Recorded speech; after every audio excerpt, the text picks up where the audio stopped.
Olá, boa noite a todos e todas, todos que se dispuseram a vir aqui nos ouvir, conversar, interagir, né?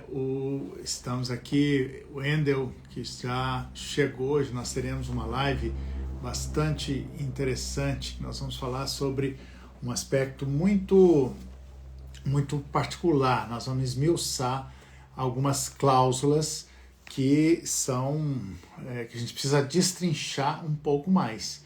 E nós temos o convidado de hoje, que é o Wendel de Brito Lemos Teixeira, que é com ele que nós vamos bater esse papo, essa conversa informal, onde vocês também poderão buscar interagir com a gente e fazer essa interação, enfim, vamos conversar sobre isso. Então, bem-vindo a todos e todas que estão chegando, estão entrando, já tem muita gente aí, e eu só estou esperando o Wendel entrar. Hoje nós vamos falar sobre esse livro dele aqui, o livro do Wendel, que é Cláusulas de Inalienabilidade, Incomunicabilidade e Impenhorabilidade. É um assunto importante para o nosso dia a dia na advocacia, e principalmente porque, vocês sabem, e eu falo isso sempre, a advocacia está cada vez mais extrajudicial, está cada vez mais preventiva. E essas cláusulas, elas compõem esse arcabouço que todos nós precisamos, que é de fazer de trabalhar ou colocar uma dessas cláusulas, ou as três, ou uma, ou duas, né, em nossos contratos, nos nossos testamentos, enfim, no planejamento sucessório.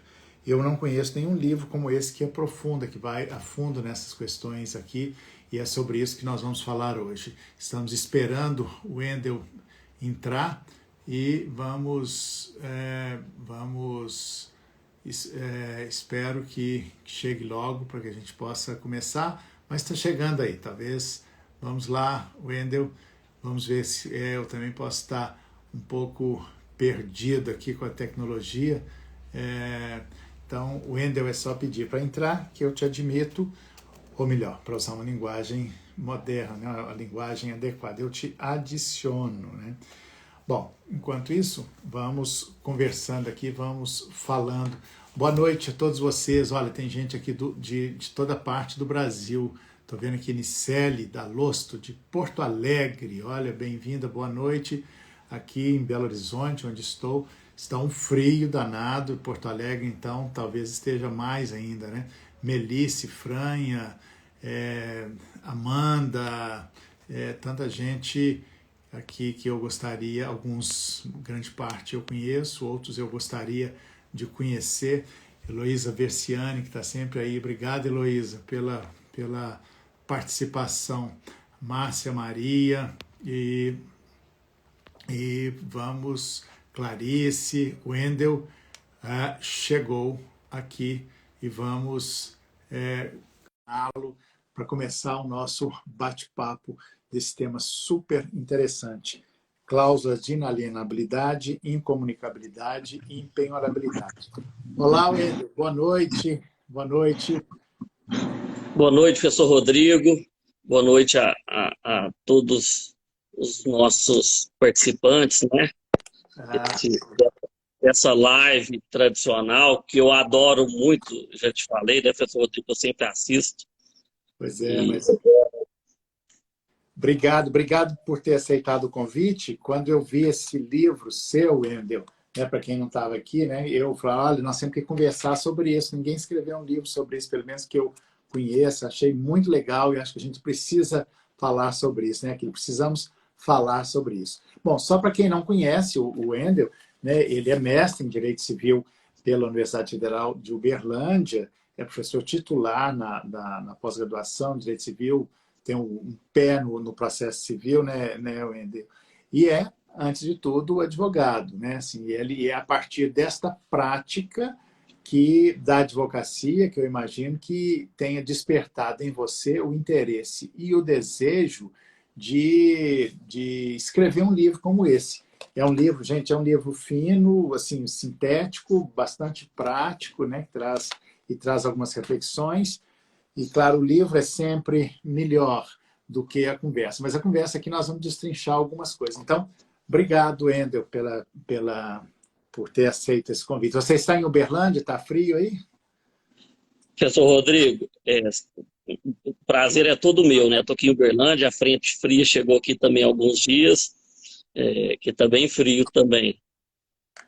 E aqui em Belo Horizonte está muito, imagina. Nós temos gente aqui do Brasil todo, lá do Rio Grande do Sul e de várias partes, né? E é muito interessante isso, como a tecnologia nos proporcionou isso, né? Assim, sem sair de casa, poder ter contato, né, com tanta gente assim de todo o Brasil, mas muito legal isso. Bom, eu vou começar, vai ser um bate-papo, não sei se você ouviu aí que eu estava anunciando as pessoas que estão presentes, é uma conversa informal que todos poderão participar, inclusive, né? E eu queria, bom, primeiro eu queria te fazer uma pergunta que eu faço para todo mundo dos livros, assim, o que te motivou a escrever um livro especificamente sobre isso, nessas cláusulas de inalienabilidade, incomunicabilidade e impenhorabilidade. O que te despertou? Claro que todos nós, advogados principalmente, nós nos deparamos com isso, seja para anular, seja para inserir, mas escrever um livro, o que foi que te despertou, Wendel, esse assunto? Professor Rodrigo, eu não só nesse livro, como em alguns outros, como daquele de associações, que já está na terceira edição, eu gosto muito, às vezes, de escrever de Peraí, então, eu tema. esqueci de dizer, o Wendel tem esse livro. Acabei de receber, viu, Wendel? Obrigado. Manual das Associações Civis e Organizações Religiosas, pela editora Del Rey. Obrigado, estou lendo aqui. Nada. Mas fecha o parênteses, desculpa interromper seu raciocínio, pode falar. Eu sempre acho interessante de escrever sobre temas que têm grande utilidade prática, né? Igual você falou, sou seguidor do professor Humberto Teodoro, né? Processo e direito privado, notadamente o direito civil, de escrever sobre temas que são com grande utilidade prática e muitas das vezes que não tem o tratamento doutrinário que deveria ter, ou que não foi discutido, como foi de associação, né? Quando eu escrevi, e esse tema também, porque o que aconteceu? Eu sempre vi as notícias jurídicas sobre esse tema, e eu tive um caso específico que, quando eu fui me debruçar sobre a doutrina e sobre a jurisprudência, eu percebi quanto tão pouca coisa tinha escrito, né? E me assustou muito. Algo tão comum, com grande utilidade, né? Ser tão pouco debatido, né? Discutido, né? E diante desse caso, inicialmente eu ia escrever apenas um artigo, até para mandar para a revista do IBDFAN, né, onde eu já contribuí outras vezes. Só que eu percebi que a complexidade do tema, ele ia exigir mais, eu me debruçar mais e ele ficar grande para um artigo. Mas eu acho que talvez ficaria bom por um livro específico, né? Nós temos alguns, são muito poucos, mas muito bons livros. Existe um do José Pinto de Souza, de 1947, tem o professor Carlos Alberto Davos Maluf, de 86, que vem sendo reeditado, né? E a proposta desse livro, até uma pessoa uma vez me perguntou, eu não me lembro quem que me falou, se eu sabia por que existia tão poucos livros sobre esse tema. Até eu falei que não sabia. A pessoa até falou que um dos motivos é que é um tema um pouquinho difícil, né? Me surpreendeu essa fala, e realmente, assim, uma das coisas que encanta é justamente a princípio, um pouco de complexidade, né? Mas quando você se debruça, você entende, fica bem mais claro, né? Então e esse caso específico que eu tive, que me afetou. Pois é, e esse caso, você pode contar esse caso, porque a partir desse caso concreto, porque eu sempre falo, Wendel, que assim, uma teoria só tem sentido pelos resultados práticos que ela dá. Então, você começou a escrever a partir de um caso concreto. Isso nos interessa Exatamente. muito. Conta para a gente, que caso É foi? um Você caso, pode é um contar? caso Claro, não até precisa falar nomes, né? extremamente interessante. A pessoa tinha recebido um bem em doação e quando ela era solteira. E, na verdade, já tinha passado bastante tempo. Ela já era avó, com filhos, e esse bem estava travado. Então, foi dado pelo pai e pela mãe com cláusula de inalienabilidade, numa época que ele era solteiro, jovem, e ainda existia a inalienabilidade quando ele já era avó, já estava estável. E aí eu fui estudar para tentar Derrubar a cláusula. derrubar a cláusula, Porque né? é claro, né, gente? É claro, né, Wendel, que essa cláusula deve ter sido colocada lá no passado para protegê-lo. Mas aí é que está o Exatamente. limite, né? É o limite da proteção e depois, né? E aí, É, então tá, continua. exatamente. Aí eu fiz. Aí o que, que acontece? Um dos genitores ainda era vivo, fizemos uma escritura pública para tentar. Eu sabia que não ia desconstituir, porque precisava dos dois. E um dos genitores já era falecido. Então eu fiz uma escritura daquele que era vivo e entrei na justiça pedindo para desconstituir, explicando justamente que aquela cláusula protetiva, porque ela tem a princípio uma noção de proteção, ela naquele momento ela não tinha mais utilidade, né? Não subsistia aquelas condições e hoje ela, longe de proteger, ela prejudicava. E em primeira instância não consegui ter êxito, recorri para o Tribunal de Minas e consegui lá desconstituir. E essa riqueza que você falou, né, Rodrigo, do caso concreto, eu gosto sempre de escrever sobre coisas que eu vivencio, que a gente atua, porque ela te multiplica as visões sobre o problema, né? Então, eu gosto muito disso que você falou, sabe? Usar a grande profundidade teórica que puder, né? Como as fontes do direito que você falou na outra live, que eu achei sensacional, né? Direito comparado, os usos e costumes, tudo, e concatenar com a parte prática, né? Então, foi essa a intenção desse livro. Pois é, e aí, por falar em fonte do direito, em direito comparado, você fala aqui no livro de de vários outros direitos, né? Você passeia no ordenamento jurídico estrangeiro, né? Você fala da Alemanha, da França, da Itália, da Suíça, né? Porque nós podemos aprender, não que isso é lei para nós, mas é uma fonte do direito. E aí eu reforço, Exatamente. o direito comparado é uma fonte pouco usada, né, por nós. E eu acho que quando você traz isso aqui no livro, né, desses outros países, essa experiência dos outros países, ela enriquece muito. Como é que é nesses outros países? Porque tem uma semelhança, mas é Tem, parecido com o do Brasil, nesses o países? Como é que é? interessante isso, Rodrigo, assim, é interessante. Primeira coisa do direito comparado, que a gente vê o Brasil, em termos de direito, ainda é recente, né, Rodrigo? Então, às vezes, você pega, às vezes, vamos supor, uma Itália de 2.000 anos tratando os institutos jurídicos, né? A gente tem menos tempo. Eu vi, por exemplo, em direito comparado, a gente frequentemente vê o STF citando casos de outros países, né, em temas.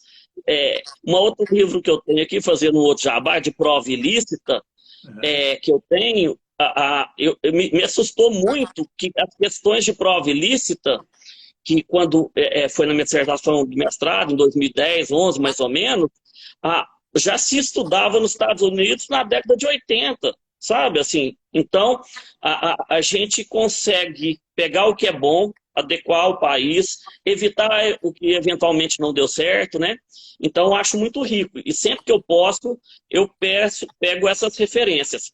Existe uma tendência, Rodrigo, que me chamou muita atenção. Existe uma crítica de alguns, sempre existiu, sobre essas cláusulas, que elas atrapalhavam a circulação de riquezas, que elas eram retrógradas. Desses países, Itália, Suíça, França, Alemanha, que são países referências no direito civil, todos têm essa cláusula, todos têm. E o interessante que eu achei, Rodrigo, o escopo desse livro, ele foi o quê? Foi pegar essas cláusulas analisar elas, analisar numa visão atual, né, da sociedade de informação, de novos contratos atípicos, né, e eventualmente analisar como é que está a legislação sobre isso. Porque se a gente olhar, existem 2 artigos no Código Civil sobre o tema, né, e aí, então, como diz o professor Tepedinho, que fez até o prefácio, eu acabei revisitando e colocando alguns pontos de vista, às vezes até diferente do que se tem, né? E explicando por que eu entendia diferente, né? Então, existe uma tendência nesses países de manter o instituto das cláusulas restritivas e está sempre aperfeiçoando, porque longe daquelas críticas, ela tem um intuito protetor e com muita potência. Ela pode trazer muito benefício. É lógico que eu brinco que é como uma faca, né, Rodrigo? Uma faca, a princípio, ela serve para usar como instrumento de alimentação, como uma ferramenta, mas ela pode ser utilizada também, ou às vezes perder sua função primordial, né? E essas cláusulas são semelhantes. Exatamente. Você falando isso, Wendel, me lembrou muito uma discussão recente que nós tivemos no IBDFAN, que ainda, às vezes, vem à tona, que é a questão da legítima, né? Em alguns países não tem legítima, outros são percentuais diferentes, no Brasil é 50%, e a legítima ela tem uma função protetiva também dos vulneráveis, né? Por exemplo, filho havido fora do casamento, que não pediu para nascer, né? Eu posso fazer um testamento, posso excluir, mas não todo e tal. Então, tem esse lado aí, né, de proteção, e essa discussão, ela de vez em quando surge no IBDFAN, e eu acho que é muito, muito bom que tenha legítima para proteger vulneráveis, né? Então, nós estamos... bom, aí vamos... essas cláusulas de proteção, eu estou vendo aqui, de vez em quando, tem aqui o Carlos Alberto de Abaeté, meu conterrâneo, né? Estamos aqui em Belo Horizonte, eu estou em Belo Horizonte, mas eu nasci em Abaeté, sou de Abaeté, não sei se você sabe, né? E identifico muito esse sotaque mineiro, né? Que quem não é de Minas deve estar se identificando em mim e no Wendel. Bem, mas olha só, vou pegar esse caso que você tomou, que o motivou a escrever esse livro. Naquela época, foi antes do Código Civil que tinha esse caso que você teve que defender? Já foi no atual Código Civil de 2002. Tá, porque aí você tem... porque o Código Civil de 2002 ele trouxe a inovação de ter que colocar uma justa causa, né, no testamento. Olha, eu quero...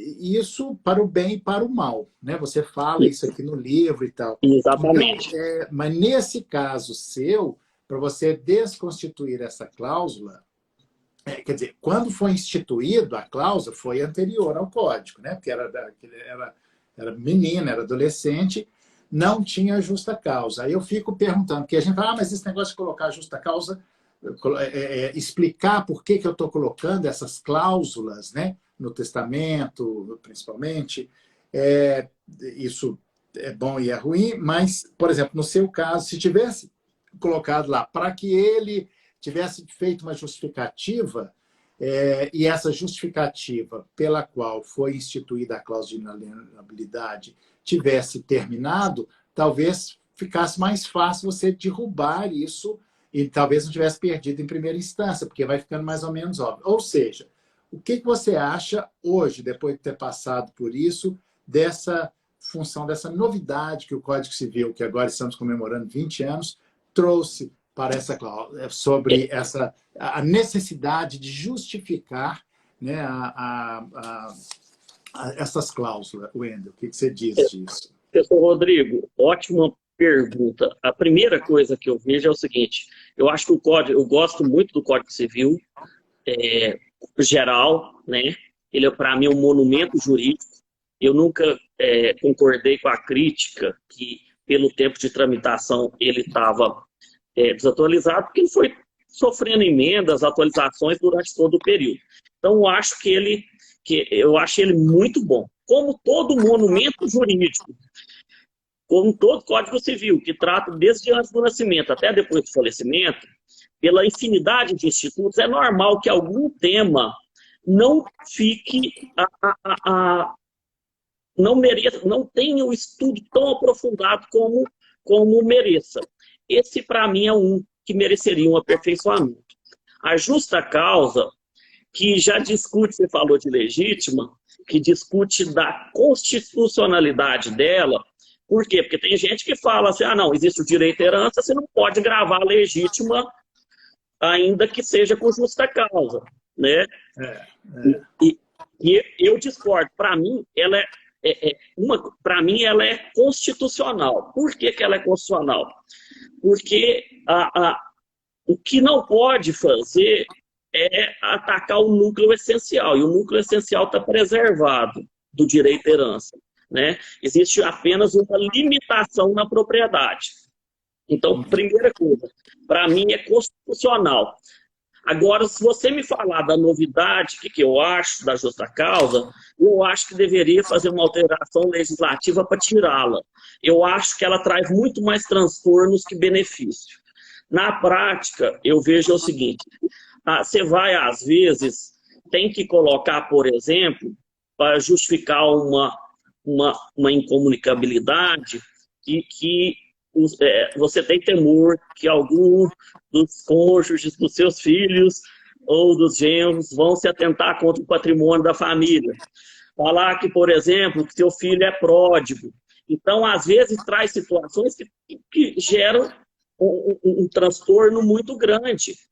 Então, eu não acho que foi uma boa medida a justa causa. Ela é altamente subjetiva, tem muito subjetivismo nela, né? É complexo para o julgador, né, a discussão de manutenção ou não. Na análise, uma das coisas que eu coloco na conclusão, como crítica e sugestão de legiferenda, era justamente tirar a justa causa e manter o instituto das cláusulas. E aí, o que ia fazer? E colocar a possibilidade de desconstituir, quando ela já não tiver a razão que ela eventualmente foi criada, ou quando, ao invés de proteger, ela estiver prejudicando. Né? Pois é. Exatamente. Aí isso completa o seu raciocínio. A pergunta que aparece aqui, não sei se aparece para você, aparece para mim, do Edson. Se o Edson estiver aí, por favor, diga você, Edson. Ele aparece assim, pai pode doar com essas cláusulas restritivas para um filho com problemas mentais até o filho incapaz falecer? Essa questão é muito interessante, Edson, que é porque é o estatuto da pessoa com deficiência, inclusive fez alterações, né? Porque então nós temos que somar o raciocínio do Código Civil, que estabelece isso, mas também com o estatuto da pessoa com deficiência, né? Que se não tem capacidade... Bom, como é que você vê isso? Assim? Como é que a gente pode ajudar a partir dessa investigação do Edson? E eu entendo que sim. Por quê? Porque essas cláusulas, elas não são encargos de doação. Então, ela é uma limitação da propriedade. Então, a pessoa menor, incapaz, ela pode sim receber com essas cláusulas, mesmo porque muitas situações, a maioria delas, justamente faz isso. Então, eu já tive situações, por exemplo, que fez isso, de uma pessoa que tem um filho com deficiência, grava com inalienabilidade e faz contratos de longo período para tentar casar as duas coisas, né? Então, no meu ponto de vista, pode sim ser doado com essas cláusulas, né?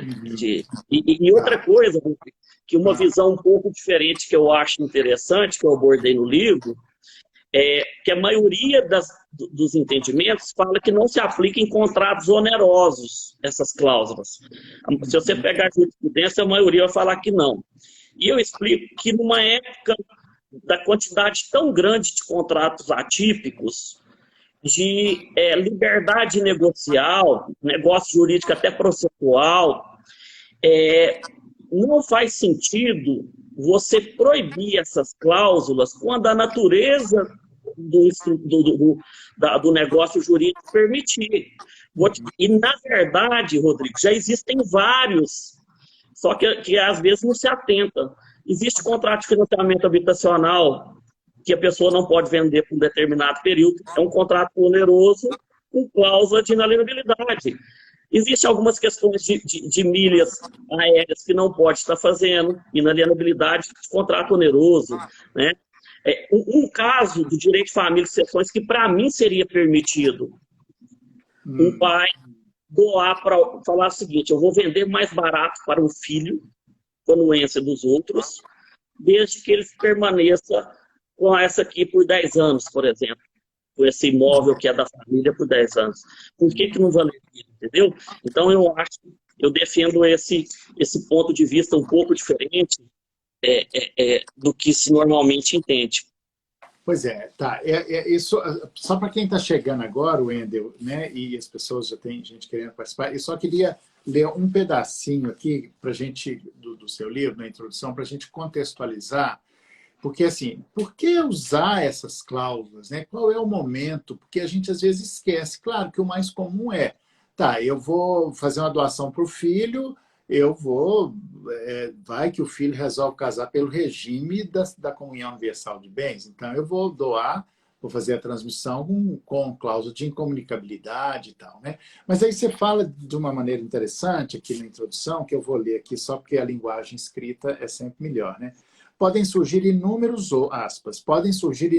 outros casos que levem alguém a gravar determinado bem com cláusulas restritivas da propriedade, né? Nós estamos falando de propriedade, claro, de direito de propriedade, com a intenção de manter determinado bem no seio da família, que é isso que você falou, a intenção de resguardar a subsistência de sucessores com frutos decorrentes de um bem gravado com inalienabilidade, de evitar que, durante certo período, o adquirente do bem o aliene, obrigando o adquirente a conservá-lo e evitar a divisão do bem com o cônjuge ou convivente, de impedir que um donatário de bem público possa aliená-lo, dentre outros mais. Bem, então, dessas 3 cláusulas que nós temos, olha, acho que a mais simples é a da incomunicabilidade, né? Porque essa aí é quase que inquestionável, né? Assim, eu vou dar eu vou gravar a cláusula de comunicabilidade, não vi ninguém questionando cláusula de incomunicabilidade. Não sei se você já viu, que aprofundou mais. Então, acho que ou você já viu. Existe, né? Porque a própria incomunicabilidade, tem gente que entende que você tem que justificar a justa causa, vai na discussão.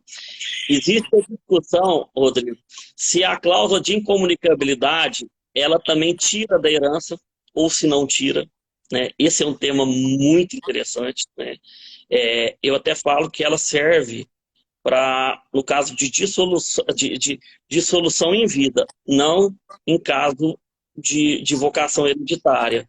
Então, um bem comunicável pode ser herdado pelo cônjuge, né? Nós temos até precedentes disso.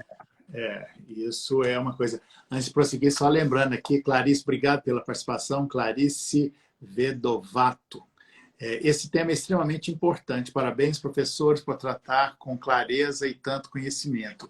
Obrigado, Clarice. Nós vamos continuar aqui tratando. Isso que me chamou a atenção também, sabe, Clarice? Assim, eu nunca tinha visto alguém tratar assim e fazer um aprofundamento. Bem, continuando o nosso raciocínio, nós tínhamos falado, né, nós falamos da cláusula de incomunicabilidade, a cláusula de impenhorabilidade também, né? Que vou deixar de inalienabilidade para o final, porque ela é mais problemática, né? Assim, ou tem mais problemas em torno dela. Tem mais. Né? E eu tenho algumas perguntas para te fazer que eu sei que você vai saber responder, porque está lá no livro. Mas a cláusula de impenhorabilidade, você já viu alguém... Como é que você derruba uma cláusula de impenhorabilidade? É possível, senhora? Então tá, porque gravar com cláusula de incomunicabilidade pode ser um grande instrumento de fraude, né? Olha, eu vou gravar a cláusula de impenhorabilidade. Esse bem não é bem de família, mas ele é impenhorável, porque eu recebi ele em doação com cláusula de impenhorabilidade. Como é que é isso? Isso tem sido questionado, Wendel? Tem muito. Você falou, professor Rodrigo, essas cláusulas são um instrumento poderosíssimo de planejamento sucessório, de planejamento patrimonial. Igual você falou, um exemplo de impenhorabilidade. A impenhorabilidade, ela não pode ser feita no próprio bem. ela só pode ser feita no caso de doação, de testamento em prol de terceiro, justamente para evitar a fraude. Mas ela vale, esse questionamento existe, ela vale perante terceiros. Só para você ver a importância dela. Um pai tem um patrimônio, vou dar um exemplo lá de R$ 500.000. O filho, o único filho dele, deve R$ 1 milhão. Essa cláusula, ele colocando essa cláusula e sendo validada essa cláusula de impenhorabilidade, ela blinda esse patrimônio para o filho. E há esse questionamento, isso não seria uma fraude? Não, não é fraude, porque o pai que doou não tinha, ele podia dispor. O Carlos Maximiliano fala muito bem que se não tem fraude com bem de terceiro, ele podia vender, ele podia dispor. E todos os ordenamentos jurídicos democráticos que eu conheço coloquem para manutenção do mínimo existencial. Então, entre e o raciocínio é muito parecido, que a gente está tendo o abastecimento do bem de família, né? Famílias de várias configurações.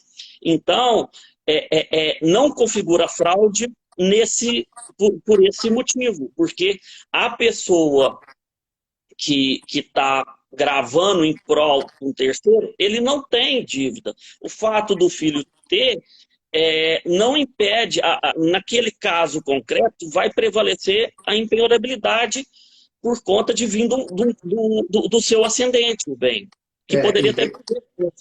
Exatamente, reforçando esse seu raciocínio, né, que nós estamos aqui para instigar, né, então, se fosse fraude, eu não vou fazer a doação, eu fico com ele e põe em nome... né, vendo ele,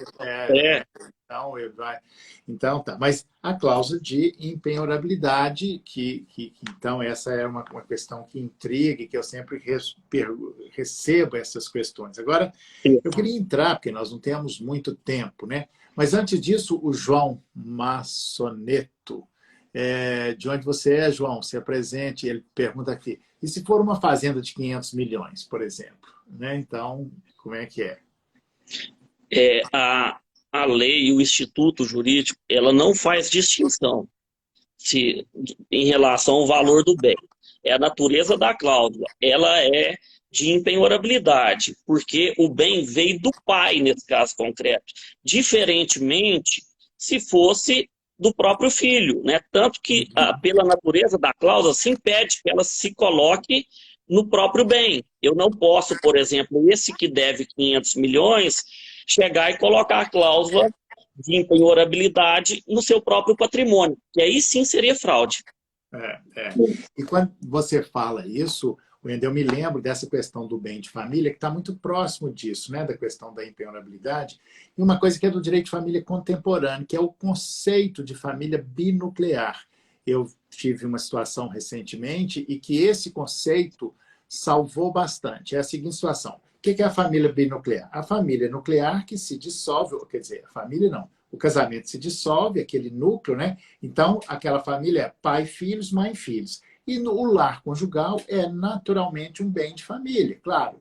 E aí, o outro, o ex-marido, por exemplo, que foi morar em outra casa, ele tem outra propriedade, aquilo ali também é um bem de família. Exatamente. Por que eu estou falando isso aparentemente simples, mas é que, nesse caso que eu trago aqui, esse marido, ele adquiriu um bem para si próprio e teve que colocar em nome de terceiros, pensando que o bem dele, o bem de família, só poderia ser da família, que já estava com a mulher. E aí ele acabou colocando em nome de terceiros, que depois foi um grande problema. Ou seja, as cláusulas de impenhorabilidade no direito de família, elas vêm sofrendo evoluções, né? E aí esse núcleo de uma família se tornam 2 núcleos e pode ter 2 bens impenhoráveis, né? Mas só acrescentando e aprofundando o seu raciocínio na questão da impenhorabilidade, né? Nós temos outras perguntas aqui que eu queria, para poder participar, que a Zambuja fala, e se o proprietário, né, der o imóvel em garantia, seria uma exceção? Não sei se deu para entender a pergunta. Eu acho, se a cláusula, eu acho que eu entendi.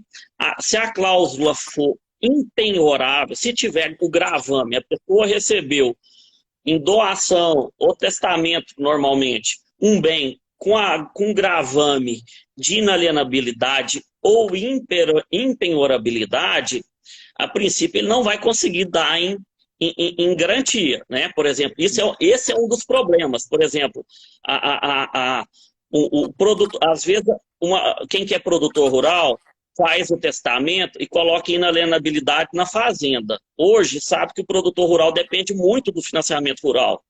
E aí, quando coloca inalienabilidade, já acarreta a cláusula de impenhorabilidade. Se ele não pode ser penhorado, ele não pode ser sujeito a direitos reais que no seu destino gera a penhora. E a alienação, né, a hipoteca, são dessa natureza. Então, respondendo a pergunta do Azambuja, a princípio as instituições já não aceitam. E se acontecer, se acontecer, para mim, esse fato de estar, se acontecer passar despercebido por todo mundo e acontecer, não tira a validade da cláusula. Por quê? Porque ela foi instituída por um terceiro. Né? E não por ele próprio, diferente, né, de outras situações, do bem de família que dá em garantia, né? Exatamente. E aproveitando a participação da Zambuja, ela completa aqui, ó. Quais as situações que relativizam as cláusulas restritivas de direito? É uma boa pergunta, né? Muito boa pergunta. Eu coloquei no meu livro, eu coloquei em duas classes para mim, porque uma das críticas que eu acho incorreta das cláusulas restritivas é porque, apesar do Código Civil não prever expressamente, você pode desconstituí-las, às vezes extrajudicialmente e às vezes judicialmente. Em quais situações? Para mim, duas. Quando ela não existe o motivo para o qual foi instituída mais, porque a gente tem que lembrar que, às vezes, o testamento é instituído ou uma doação é feita, e às vezes, por exemplo, no caso do testamento, ele vai startar com óbito, que ocorre 10, 15 anos depois. Então, pode não existir mais aquilo. Ou quando aquela cláusula restritiva, ela estiver trazendo grandes prejuízos ao seu beneficiário, né? Então, nessas duas situações, que são diferentes da subrogação, prevista no Código Civil, né, que você substitui um bem por um outro bem, nessas duas hipóteses eu entendo que pode ser desconstituída essas cláusulas de inalienabilidade e impenhorabilidade nessas duas situações. Pois é, e o que não tem nós advogados, né, o que não tem a gente inventa. Ou seja, se aquela situação é justa, mas não é legal, nós devemos sempre optar pelo justo. E é aí que nascem as teses, né? E aí eu vou aproveitar que o Ronaldo Bernardes Lima faz uma pergunta também interessante, assim, que de interesse a todos, né? Porque nós temos perguntas que são particulares, mas elas têm um caráter universal, como essa do Ronaldo, por exemplo. Sim. Mesmo com cláusula de impenhorabilidade, posso penhorar os frutos do imóvel, né? Porque olha só que diferente, né? Da gente falando da propriedade e dos frutos, né? Esse assunto também é interessante, né, Wender? Muito interessante. O que acontece? Existe uma corrente que fala que você não pode, se o imóvel for inalienável ou impenhorável, ou seja, que não admite a penhora, existe uma corrente que fala o seguinte: você também não pode penhorar os frutos e rendimentos, porque o principal segue o acessório. Eu discordo desse ponto de vista. Por quê?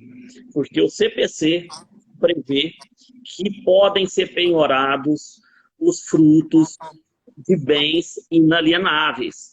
Então, o tratamento no pensamento sistemático, na interpretação sistemática ali do Código Civil e do Processo Civil, ele leva a essa conclusão que pode sim ser penhorado os frutos e rendimentos de bens taxados como inalienáveis. Por isso, Rodrigo, na hora de fazer testamento, na hora de fazer doação, se quiser, se for esse o interesse, é importante que também se estende aos frutos e rendimentos. Pois é, eu falo sempre isso, né? E até porque, lembrando que no regime de bens, da comunhão parcial de bens, os frutos dos bens particulares são comunicáveis. Então, até por analogia, a gente pode desenvolver esse raciocínio, né? Então, é bastante curioso. Agora, o mais interessante do direito, essa dialética, que a gente acha que já está tudo posto, pronto, acabado. Não. Olha só, só esse Código Civil já tem 20 anos, nós ainda estamos pensando, matutando, refletindo, né? E tem sempre muitas questões, mas isso talvez seja o que é o bonito da vida, né? Isso, exatamente. Né? E o João Maçonete, de novo, pergunta aqui, bem recebido com incomunicabilidade, pode o donatário doar para o seu cônjuge? Né? Esse que é o que o João fala. O que você entendeu? Se o bem recebido... Se o bem recebido.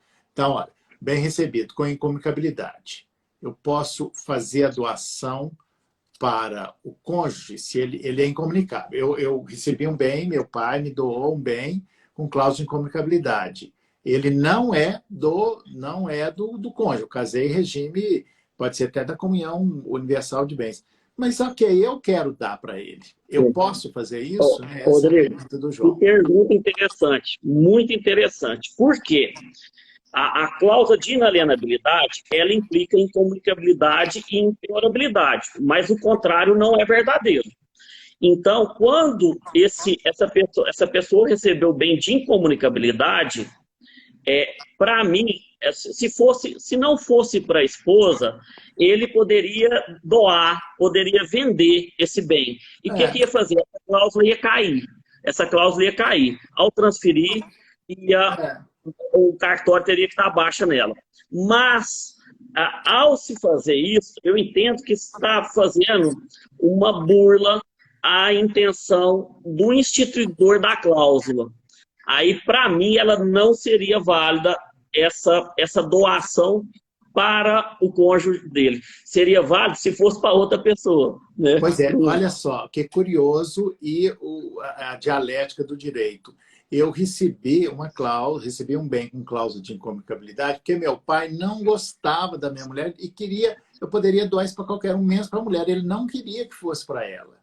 Né? Eu posso dar para terceiro, mas não posso doar para a esposa. Isso. É curioso isso, assim, né? É instigante e intrigante, né? Porque que aí se vai no seu raciocínio, que é a intenção, né, do doador era aquela.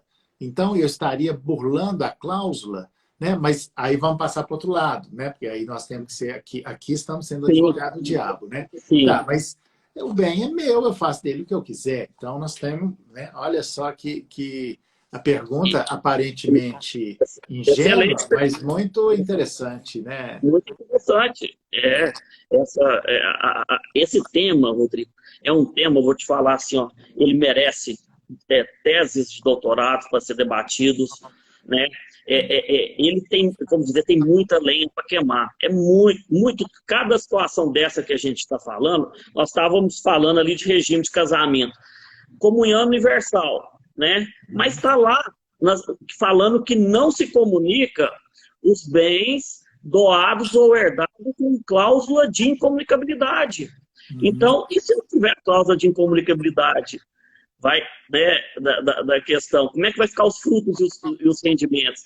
Então, existe, a temática é muito rica desse tema, sabe? Assim, E aí a Gilce Santos, né, que está aqui com a gente, ela instiga nisso com a seguinte questão: se uma pessoa herdeira com cláusula de impenhorabilidade vive a vida toda da herança sem oferir renda própria, nada poderia ser penhorado, haja visto que tudo seria fruto da doação? É a pergunta, né? Assim, a pergunta e uma explicação.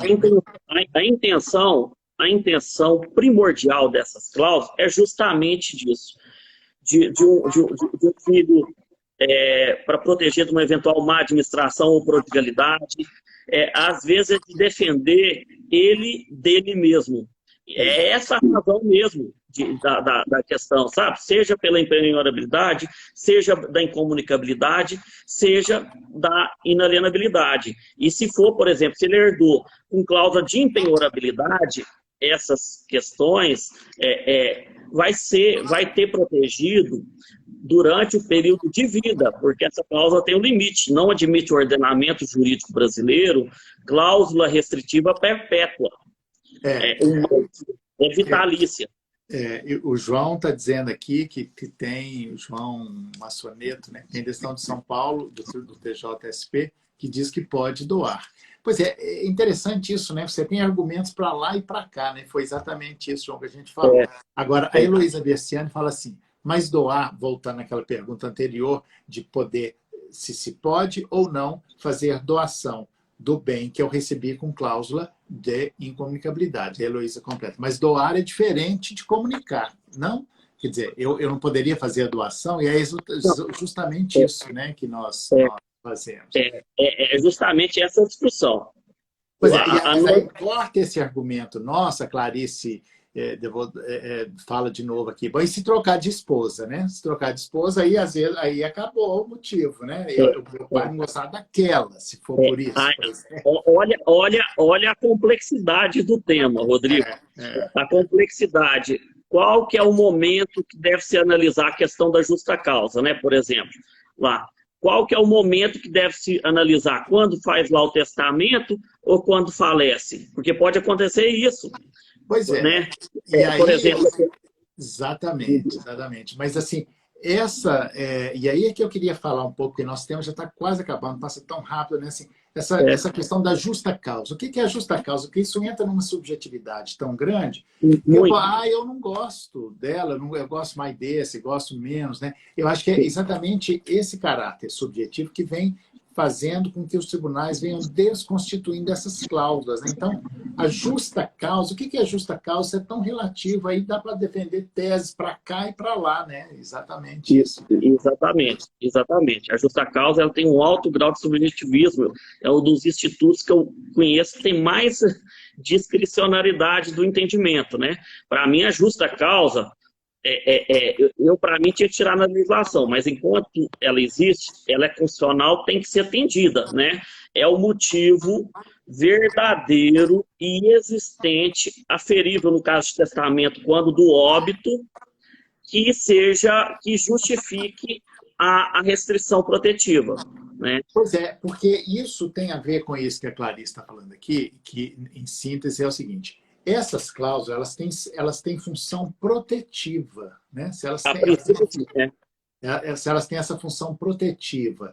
Se no momento em que ela deixa de dar essa proteção, olha, eu quero para proteger para meu filho não fazer bobagem, mas ele está passando fome, não pode vender o imóvel, né? Olha só como é que a vida Exatamente. É né? Eu falo justamente isso. Por exemplo, precisa vender o bem, mesmo com cláusula, para pagar o ITCD do inventário. Né? Existem a questão lá que nós falamos de uma fazenda, a fazenda que precisa do crédito rural, ela está com a inalienabilidade ou empenhorabilidade, né? Tem um problema de saúde, né? Aquela pessoa que era solteira, hoje já é casada, né? Então, eu entendo que todas essas situações são passíveis de desconstituí-las judicialmente, essas cláusulas. Pois é, aí que é a beleza do direito e a necessidade de bons advogados para poder reconstituí-las, desconstituí-las, né? E aí a Vanes de onde é? Se apresente, por favor. Ela coloca a seguinte questão que você fala no seu livro, que é assim, como vender um bem que tem a cláusula de incomunicabilidade se preciso da anuência do cônjuge para venda. Olha que paradoxo, né? Você fala disso aqui no seu livro, não sei se você lembra. Porque... Isso. Eu falo que não precisa, né? Porque se o bem foi recebido com a cláusula de incomunicabilidade, não tem lógica você exigir a anuência do cônjuge para vendê-lo, né? Então, eu defendo que não precisa dessa assinatura do cônjuge. Pois é, mas aí às vezes vem o cartório no automático lá e fala, nesse caso, se tiver uma boa relação com o cônjuge, é mais fácil, porque aí todo mundo, mesmo quando o cartório coloca isso, é mais fácil ir lá, cônjuge, assina, para para ser mais simples. Mas se o cônjuge não quiser assinar, claro que o juiz vai suprir essa assinatura. Exatamente. Exatamente. Vai suprir esta assinatura. Gente, tem tantas coisas. Agora tem uma que tá um dos itens que eu queria falar aqui, que é o último livro, o último item do seu livro, que é uma coisa muito interessante. Mas antes eu só queria lembrar que o Wendel tem a Vanessa, de Foz do Iguaçu, bem-vinda, obrigado pela participação. O Wendel tem essa peculiaridade de pegar um tema e destrinchá-lo, assim, né? Por exemplo, na revista 37 do IBDFAN, ele escreveu sobre a vintena testamentária. Quem que já escreveu especificamente sobre isso, né? O Wendel. Né? Então, assim, só para, já que eu falei disso, o que é essa vintena testamentária? Fugindo um pouco do assunto, mas também não deixa de ter, porque, bom, quem quiser pode ler o artigo lá, que está na revista 37, que é de janeiro e fevereiro de 2020, a revista científica do IBFAN, tem artigos maravilhosos, né? E tem esse que é o único artigo que eu conheço específico sobre isso, né? Porque também te levou a escrever sobre um tema tão específico, sobre a vintena testamentária. Como tem gente leiga aqui, explica o que é isso, por que você escreveu vintena testamentária, e depois eu volto para o livro da impenhorabilidade, com um assunto que eu acho que também ninguém nunca falou. Vamos lá. Professor Rodrigo, é mais ou menos parecido com o do livro. Eu sempre me deparo com situações que a gente quer contribuir com a melhora do tratamento legislativo do país e, consequentemente, com a vida das pessoas, né? Então, isso que leva a gente a dedicar tanto para escrever disso. Era um outro tema, que a vintena nada mais é do que o prêmio do testamenteiro, e que é o valor que é arbitrado para o testamenteiro, é aquele que tem a função de cumprir a vontade do testador. Então, eu pensava, gente, quantos testamentos que tem, quanto tem coisa, e eu também não conhecia nenhum artigo escrito sobre o tema. E a variação de entendimentos, você percebia que era uma coisa muito mais casuística do que de uma questão sistematizada, né, de aprofundada. Então, a intenção de contribuir para isso que me levou. E sempre de coisas, o professor Humberto, sempre a gente tem esse propósito de situações que sejam úteis para as pessoas, né, para os operadores do direito, para a sociedade. E eu escrevi um dicionário, me interesso pela etimologia das palavras, né? Então, quando tem vintena, né? De onde que surgiu essa coisa vintena? Que era, né, vintena de 20, era 20%, só que não é 20%, mas o nome pegou, né? Então, isso vem daí, mas não é 20%. Por exemplo, isso é vintena testamentária, que depois acaba se conectando, por exemplo, na questão do inventariante dativo, que os juízes fixam honorários, né? Que tinha isso, mas claro que não é 20%. Né? Mas, bom, quem quiser aprofundar, dá uma lida lá, porque a gente precisa ir encerrando a live, mas não sem antes eu fazer a pergunta do último item do livro, mas também não sem antes agradecer aqui, né, todos vocês que estão participando, a Márcia Maria, de Santos, de São Paulo, agradeço pela exposição e debates, tem muitos elogios aqui, muito bom sentir, ver essa participação de vocês. Eu preciso achar mais tempo para ter mais live para a gente poder debater mais. Mas olha só, o que tem de diferente é o último item do livro. Né? E para quem chegou depois, gente, nós estamos conversando aqui sobre essas 3 cláusulas a partir das conclusões, das reflexões do livro pela editora Del Rey, de Wendel Brito Lemos Teixeira, que é sobre cláusulas de inalienabilidade, incomunicabilidade e impenhorabilidade. Muito legal esse livro. E aí ele fala o seguinte, vai sendo então o último item, que você fala da incidência de cláusula de inalienabilidade sobre dinheiro. Como é possível, esse embora de uma certa forma, a gente falou, e se conecta um pouco com frutos, então só fala um pouco sobre isso. Como é possível gravar inalienabilidade sobre dinheiro, sobre valores? Porque hoje, só para contextualizar também, porque o Código Civil foi todo estruturado nessa noção da propriedade, só que a propriedade, os bens, essas riquezas, elas estão ficando cada vez de outra forma, né? Nós temos né, o dinheiro, hoje, novas moedas, Bitcoin, até milhas, né? Milha virou quase que uma nova moeda. Bom, mas enfim, vamos lá. No caso, essa questão é interessante, porque que acontece, principalmente em testamento? Muitas das vezes coloca sobre todo o patrimônio, inalienabilidade por algum motivo, né? tem um filho pródigo, por qualquer outro motivo, e coloca inalienabilidade em todo o patrimônio. E às vezes tem dinheiro em conta, né? E às vezes isso gera confusão. Fala, e aí? Então vai ficar bloqueado o dinheiro, não vai poder utilizar? O que eu entendo, o que eu defendo? A cláusula de inalienabilidade, ela é incompatível com o dinheiro.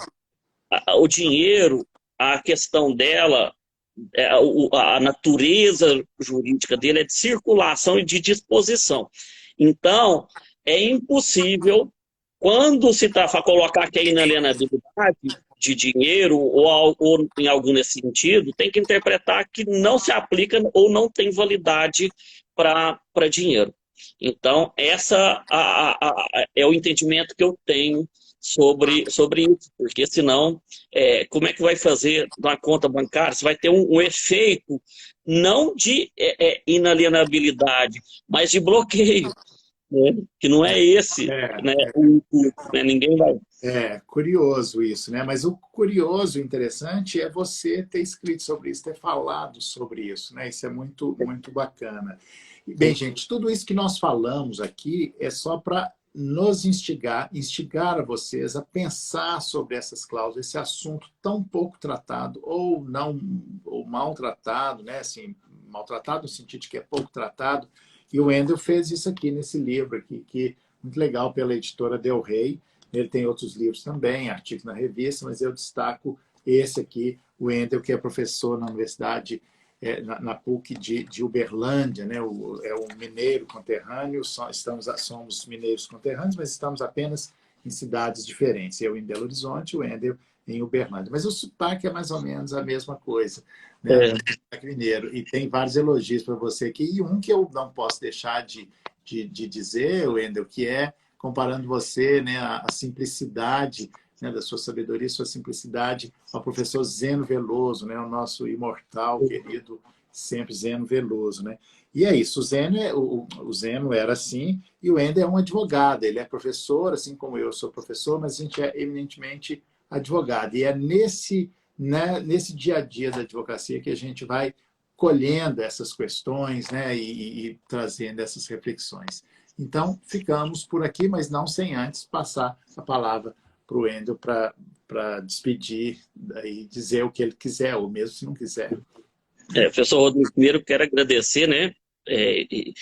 As palavras, as gentis palavras, né? Muito mais pela homenagem, ser lembrado do professor Zeno, né? Que é um mestre de todos nós, é uma honra, né? Apesar de saber que eu nem mereço. E eu quero que você falou, o pessoal do direito de família e extensão tem um campo muito fértil que ainda merece os debates, né? Ainda tem muita coisa interessante. Se uma dívida alimentícia ela vai prevalecer num bem penhorável ou inalienável, o que acontece no caso do beneficiário da cláusula restritiva renunciar à herança, ao bem, né? Então tem uma multiplicidade de problemas e de riquezas para serem debatidos, né? Para serem estudados aí. E quero agradecer e dar os parabéns, né, professor Rodrigo? Você sempre na vanguarda, na frente do BDFAM, fazendo eu sempre uso como exemplo, como um instituto muito bem gerido, né? Como eu tenho um livro de associação, isso tem como objeto de estudo os institutos, né?